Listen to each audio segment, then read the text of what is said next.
Besides electing a new mayor and councillors this year, you also get to decide who sits on the Lakes District Health Board. Stephen Mudd's next election feature is all about the people who are standing for those 7 positions on the board.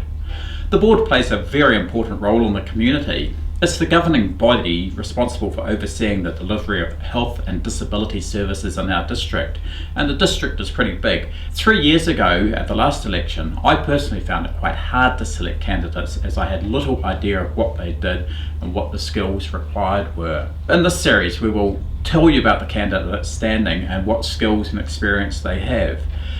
There are 26 people standing for the 7 elected positions on the board. The other 4 positions are actually filled by government-appointed nominees. We hope the information provided will help you to make an informed decision at election time.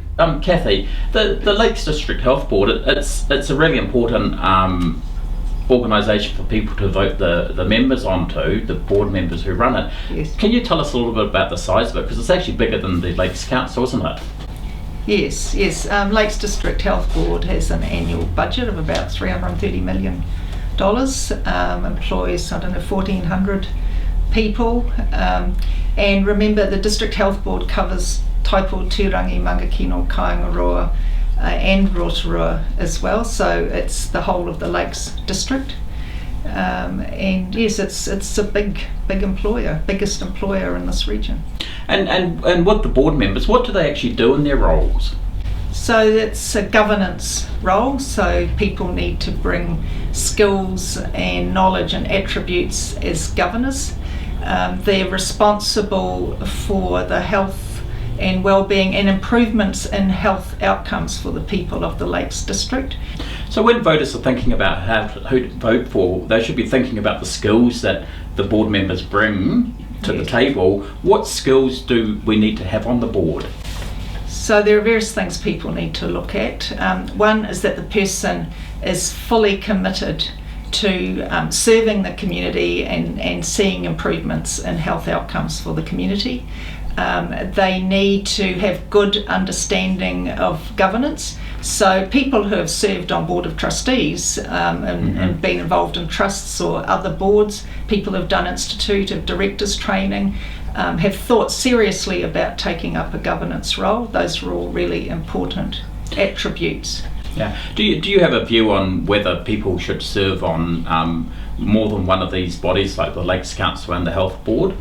Yes, I do have a view. I believe people should choose where they want to focus their energies and where they see themselves serving the community. I think people who stand for DHBs should choose that's the District Health Board is where they want to serve as governors, and not be distracted by being involved in other governance roles.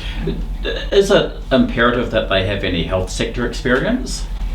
It's not imperative. I think having good governance understanding is the critical skill.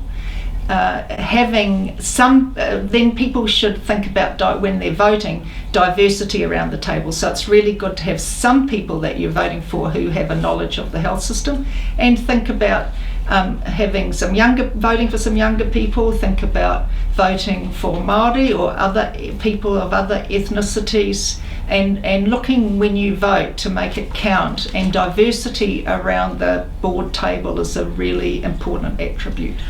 Should elected members have a limited number of terms on the board? I think it's good to have a refreshing of the people around the table. Certainly the ministerial appointments have a fixed number of terms. It's a maximum of 3 terms for those people, but I think people should think about, I'm committed to go onto the board, I'm putting my name up for election, and see that as being for a period, maybe 6-9 years, and then thinking, right, it's time for some fresh faces around the table. I think that's a good thing in governance. And so we've got 26 people, I think this is a big, 26 people going for 7 seats. This is one of the biggest sort of contests we've had for a while. Why do you think that is this year? I think people are genuinely interested in wanting to see a difference for their community and the health and well-being of the community. There's awesome people put their names forward, and they are people, with a great deal of commitment to the community. I'd just caution against, when people are voting, against voting for single issue candidates. I think you need to be thinking about voting for people who can see the big picture, the long-term strategic direction. What are the key attributes the board member should have?